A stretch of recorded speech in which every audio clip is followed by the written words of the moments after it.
दोस्तों, पंडित नेहरू जो हिंदुस्तान के अजीम सियासी रहनुमा और मेमार थे, सिनेमा को शऊर की बेदारी का एक लाजमी जुज़्व करार देते थे। अगरचे वो फिल्में कम देखते थे, लेकिन जो भी फिल्म देखते निहायत तवज्जो से देखते थे। दुनिया के इस मकबूल तरीन जरिया इजहार के तईं उन्होंने कभी आंखें बंद नहीं की, बल्कि इसकी अहमियत और अफादियत हर कदम पर महसूस की। 1952 में पहला बैनुल अक़वामी फिल्मी मेला बम्बई में मुनक्किद हुआ तो उन्होंने इस मौका पर फरमाया, फिल्मों का काम है दीवारें तोड़ना, इंसान और इंसान के दरमियान, एक मजहब और दूसरे मजहब के दरमियान, काले और गोरे के बीच, इसी तरह एक कौम और दूसरी कौम के दरमियान मौजूद दीवारें तोड़ना। पंडित नेहरू जिन फिल्मी शख्सियात से मुतासिर थे उनमें वी शांताराम, महबूब खान, सोहराब मोदी, पृथ्वीराज कपूर, देविका रानी, राज कपूर, ख्वाजा अहमद अब्बास और दिलीप कुमार शामिल हैं। पंडित नेहरू दिलीप कुमार को बहुत ज़्यादा पसंद करते थे, क्योंकि दिलीप कुमार पंडित नेहरू के दौर में उनके ख्वाबों की सूरतगरी करते नजर आते हैं। आज की यात्रा में हम आपको दिलीप कुमार और पंडित नेहरू के ताल्लुकात के बारे में तो बताएंगे ही, साथ ही ये भी बताएंगे कि दिलीप कुमार पंडित नेहरू के हीरो कैसे करार पाए। दिलीप कुमार पंडित नेहरू के हीरो हैं, इस हवाले से हिंदुस्तान से ताल्लुक़ रखने वाले आलमी शोहरत याफ्ता इकोनॉमिस्ट लॉर्ड मेघनाथ देसाई की किताब Nehru's hero Dilip Kumar in the life of India एक गैर मामूली किताब है। लॉर्ड मेघनाथ की ये किताब दरअसल नेहरू के अहद में हिंदुस्तानी सिनेमा पर एक तफसीली मजमून है। लॉर्ड देसाई अपनी किताब में लिखते हैं, दिलीप कुमार पंडित नेहरू के पूरे अहद पर छाए रहे। हम उनके लिबास, उनके बालों के स्टाइल, उनकी चाल ढाल, अंदाज़े गुफ्तगू और मुकालमों के अंदाज की नकल किया करते थे। लॉर्ड देसाई ने पंडित नेहरू के अहद की यादों को दिलीप कुमार की फिल्मों के जरिए ताज़ा किया।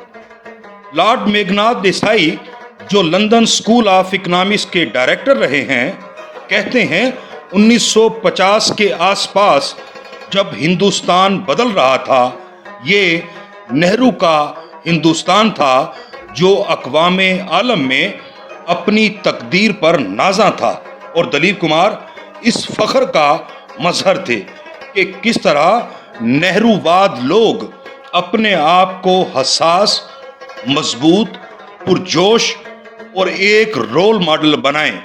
इन दिनों में दिलीप कुमार वाकई नेहरू का हीरो था। 1950 में हमने हिंदुस्तान को एक शिकस्त खुर्दा कौम से आलमी सतह पर एक पुरएतमाद खिलाड़ी की हैसियत में बदलते देखा। फिर भारत चीन जंग के बाद इंडिया एक बार फिर शिकस्त खुर्दा बन गया। दिलीप कुमार ने इन तब्दीलियों के तमाम पहलुओं की अपनी फिल्मों में अक्कासी की। नया दौर, गंगा जमुना, फुटपाथ और लीडर, ये वो फिल्में हैं जिनमें अंधेरे से रोशनी तक एक सफर दिखाई देता है। दिलीप कुमार को मिसाली अदाकार तो सभी कहते हैं, मानते हैं। दिलीप कुमार को आप किसी भी पहलू से देखें, वो अफसानवी शख्सियत के हामिल है, क्योंकि उन्होंने अपने आला औसाफ से दुनिया भर में मुल्क का वकार इस तरह बढ़ाया कि हिंदुस्तान की खूबियाँ और आला अक़दार उजागर हुई। लॉर्ड देसाई कहते हैं, दिलीप कुमार और इंडियन फिल्म इंडस्ट्री लाजिमो मलजूम है, जो आज़ादी के बाद फिल्मों के अहिया के दौर से इसका अहम हिस्सा बने हुए हैं। गुजरते वक्त के साथ दिलीप कुमार उस सुनहरे दौर की अलामत बन चुके हैं। दिलीप कुमार के कैरियर में आज़ादी के बाद का हिंदुस्तान झलकता है। दिलीप कुमार ने ऐसे बहुत से किरदार निभाए हैं जिनमें हिंदुस्तानी मर्दों की बुलंद कामती और बुलंद आहंगी की अक्कासी होती है। दिलीप कुमार के कैरियर की उठान उसी अहद में देखने को मिली जब पंडित नेहरू हिंदुस्तान के वजीर आजम थे। दिलीप कुमार की 57 फिल्मों में से 36 इसी अहद में बनी।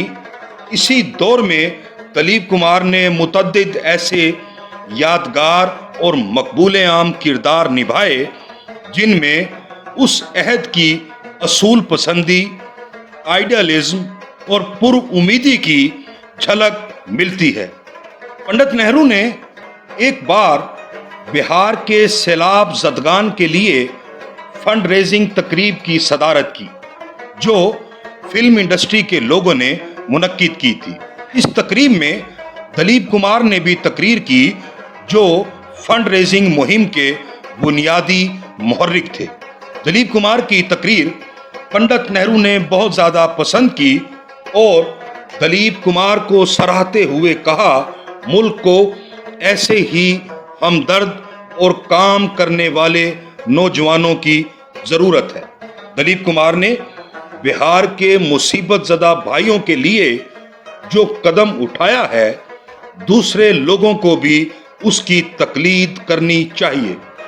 दिलीप कुमार अपनी autobiography Dilip Kumar the substance and the shadow में लिखते हैं, 1960 के अवाखिर में मेरी फिल्म गंगा जमुना को सेंसर बोर्ड ने सर्टिफिकेट देने से इनकार कर दिया था।